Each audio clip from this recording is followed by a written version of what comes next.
I had a intense year. This morning I sent a text message. I had anxiety. Why is that? I haven't talked about this yet, but...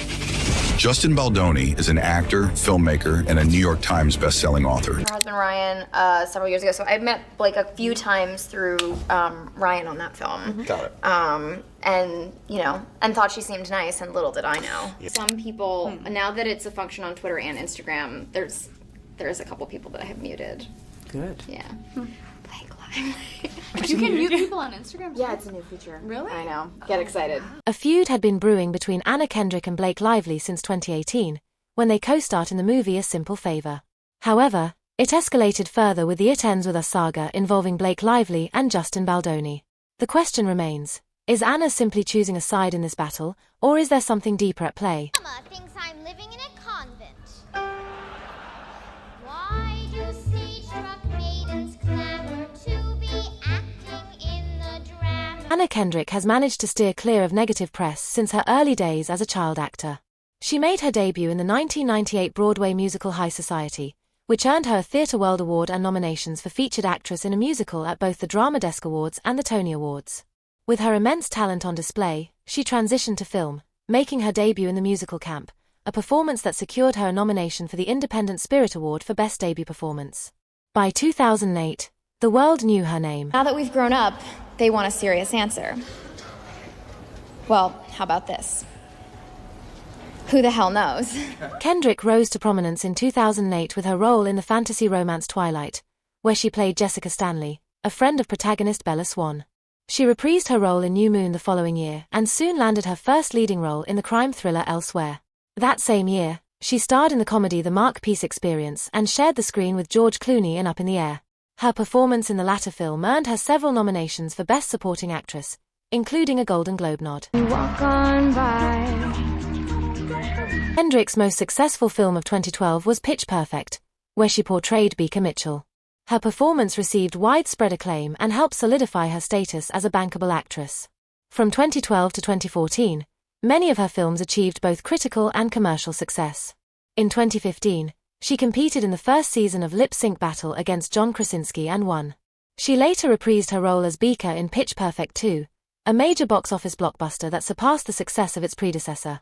Throughout the years, Kendrick has starred in comedies, thrillers, musicals, and animated films while carefully avoiding controversy.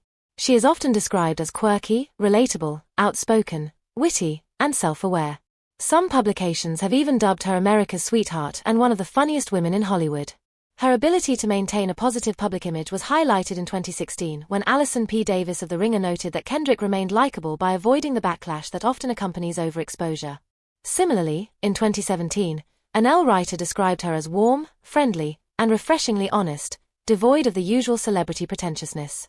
However, her streak of avoiding drama hit a stumbling block when she met Blakelively on the set of A Simple Favor in 2018. Ryan, several years ago, so I met Blake a few times through Ryan on that film. Got it. And, you know, and thought she seemed nice, and little did I know. Before A Simple Favor, Anna Kendrick only knew Blakelively from a distance. They had briefly met through Blake's husband, Ryan Reynolds, while Anna was filming The Voices, and she had considered Blake to be pleasant. However, when they worked together on set, the reality became apparent. Tension began when Blakelively refused to simply follow the script and perform as instructed like the rest of the cast. She insisted on having input in costume design, writing, and other aspects of the project. Initially, this approach was seen as dedication, but as filming progressed, it became clear that she relished being the center of attention in every way. This behavior did not sit well with many of her co-stars, but they tolerated it for the sake of the movie's success. Once filming wrapped, many were eager to part ways with her. Be an actor. Like I want to have more authors. Those like Anna, who had initially given Blake the benefit of the doubt while working together, came to realize the truth after seeing her interview at the 2022 Forbes Power Women Summit. In the interview, Blake admitted that she never felt fulfilled simply by taking direction as an actress. She needed to have a say in costume design, writing, and all aspects of a project. She worsened matters by stating that whenever she was called to discuss her role, she always made it seem like she was just there to act, without revealing that she actually needed to have authorship to feel fulfilled. Blake also acknowledged that many producers and directors resented her for overstepping and for what they perceived as a bait-and-switch tactic. However, she stood by her beliefs, stating, "It's just as important to say, "Okay, I believe in this, and that's why I'm standing up for it, and that's why I'm being difficult." Although she emphasized the importance of checking oneself, her actions indicated she was more inclined to act first before reflecting on her choices. After this interview, those preparing to work with her braced themselves for potential difficulties. However, Anna Kendrick did not anticipate featuring in a project with the Gossip Girl star again so soon. When Paul Feig announced a sequel to A Simple Favor, sources say Anna was not particularly thrilled about reuniting with Blake due to past experiences during the first film's release. Apart from trying to be the center of attention, Blake had made comments during promotional interviews that put her at odds with Anna. In one instance, she seemingly expressed jealousy over Anna's voice, implying she might never get to be a Disney princess like Anna. While this might have seemed like a compliment to viewers, Anna saw through it, responding with, "Oh, Muffin, it's so hard being you." Blake's envy became more apparent when she scolded an interviewer for directing questions toward Anna instead of her, to which Anna sarcastically responded, "Oh my God, guys, don't fight just because I'm the best at everything." Despite these subtle jabs, they managed to keep their rift hidden, until 2024, when production for A Simple Favor 2 began. The first major issue arose over top billing in the movie credits. Every time we do this, I feel so high tone. Want to trade confessions? No. Come on. What's the wildest thing you've ever done? In the original film, Anna had received top billing over Blake, and she assumed the same would happen in the sequel. However, Blake came with her usual lengthy demands, this time requesting top billing. Sources say Blake fought for this through her representatives, and Anna refused to back down as she normally would to avoid unnecessary drama. After weeks of negotiations, an agreement was finally reached. People, now that it's a function on Twitter and Instagram, there's a couple people that I have muted. Good. Yeah. Blakelively. You can mute people on Instagram? Yeah, it's a new feature. Both parties settled on a staggered billing format, meaning Anna's name would appear first while Blake's would be positioned above hers but on the right-hand side, a format known in Hollywood as equal billing. Neither party was entirely pleased with the outcome, but they had no choice but to compromise. This dispute might have remained private if not for the Justin Baldoni controversy. But I thought that was one of the best first kisses I've seen on a movie. Oh, boy. Justin Just saying. Baldoni, you see, we've been talking to you all morning long. Good morning. Good to see you. Oh, I'm so happy to be here. You guys are such lights. We love your film. We love your work. We love what you've done with this book, which has, it sold 6 million copies, Colleen Hoover's book. I've been, in anticipation of you coming here, I went on Reddit to see what people are saying about the book in anticipation of the film. They love the book. So there's millions of fans out there. You are one of those fans. You immediately bought this book right, and you wanted to direct it. Why? Well, I first optioned this book in 2019. And at the time, it had sold just under 1 million copies. Mm-hmm. And I had never read Why did you read it? Yeah. Well, I just started Wayfair Studios. And at the time, my book agent, shout out to Johanna Castillo, sent it to me.